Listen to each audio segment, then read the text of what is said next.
మీ బాబు సంగతి చెప్పండి, ఏం చదువుతున్నాడు ఏంటి? వాడు ఇప్పుడు 6th క్లాస్. పేరు అఖిరా నందన్. అఖిరా నందన్. పవన్ కళ్యాణ్ కి వీరాభిమాని. పవన్ కళ్యాణ్ కొడుకు పేరు పెట్టేసింది. మామూలుగా ఉండకూడదు, వీరాభిమాని కంటే కూడా భక్తురాలని చెప్పొచ్చేమో. అదే అక్కడికే వస్తున్నా. అదేంటే ఒక మనిషి అని తెలిసినప్పుడు ఆ మనిషికి భక్తురాలుగా మారే అంత ప్రేమ ఎక్కడో ఒక పెద్ద పాయింట్ ఒకటి ట్రిగ్గర్ అయి ఉండాలి. అదేంటది? పవన్ కళ్యాణ్ అంటే ఎందుకు స్రవంతికి అంత? నాకు కొంచెం మంచి ఐడియా. ఓకే, ఈయన ఇట్లాంటి సినిమాలు చేసిన అన్నది ఖుషి సినిమా అప్పటి నుంచి. ఓకే. సో అక్కడి నుంచి మా అమ్మ పెద్ద చిరంజీవి గారి ఫ్యాన్, నేనేమో కళ్యాణ్ గారి fan. End of the day ఆ కాంపౌండ్లోనే ఉన్నాం, అక్కడక్కడే ఉన్నారు ఆ ఫ్యామిలీలో. సో మా అమ్మ అసలు ఫుల్ బాగా సినిమాకి వెళ్ళే వాళ్ళం మేము. ఆల్మోస్ట్ ప్రతి వారం అన్ని సినిమాలు చూసేవాళ్ళం మేము. కదిరిలో సంగం, సాగర్, రాధిక అన్ని థియేటర్లు, పరమేశ్వరి అన్ని థియేటర్లు, ఎన్ని సినిమాలు వస్తే అన్ని సినిమాలు. చిరంజీవి గారి సినిమా మాత్రం పక్కా పోవాల్సిందే. మా అమ్మ డైహార్డ్ ఫ్యాన్ ఆఫ్ చిరంజీవి గారు.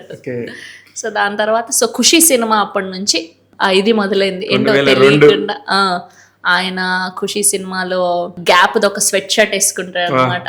సో ఆ స్వెట్ షర్ట్ కొనుక్కోవడం, అప్పటికి ఇక్కడ ఉండేది కాదు, అది US లో ఉండేది. సో తెలిసిన వాళ్ళ ద్వారా అది తెప్పించుకోవడం. తర్వాత ఆయన ఆ సినిమాలో హీరోయిన్లు ఏం చెప్పులు వేసుకున్నారు, మెడలో జానీ సినిమా అప్పుడు మెడలో ఆయన వేసుకున్న చైన్సింగ్, ఇట్లా అన్నీ పిచ్చిగా ఫాలో అయ్యేది. ఏంటో తెలియని ఒక ఆకర్షణ, తెలియని ఒక పిచ్చి. ఏమైనా వేసిండారా అంటే మన కోసం నేను ఇంతవరకు ఆయన డైరెక్ట్ గా చూడలేదు. నిజం చూడలేదు. నేను ఇప్పుడు ఎన్నిసార్లు కలిసామని అడుగుతాను. లేదు అసలు ఒక్కసారి కూడా చూడలేదు. మరి కలవాలని అనిపిదా? నేను ఒకటే పెట్టుకున్నా, వర్క్ లో కలుద్దామని. సో అట్లా తీరా కట్ చేస్తే ఈ సినిమా హే భగవాన్ షూటింగ్ లో ఉన్నాను, ఓజీ వచ్చింది.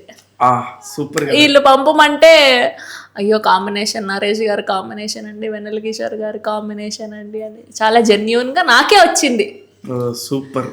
నేను పోలేదు కానీ ఏం పర్లా, వరుసగా 3 సినిమాలు ఉన్నాయి. తదాస్తు. తెలుగు ఇంటర్వ్యూలో శివ మల్లాల్ చెప్పాడు తదాస్తు. నెక్స్ట్ ఇమ్మీడియట్ గా పవన్ కళ్యాణ్ గారిది నువ్వు చేస్తున్నావు.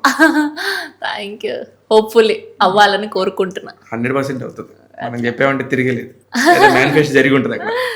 సో అట్లా ప్రస్తుతానికి ఇల్లు అవి చూసుకోవడానికి ఆవిడ ఉన్నారు.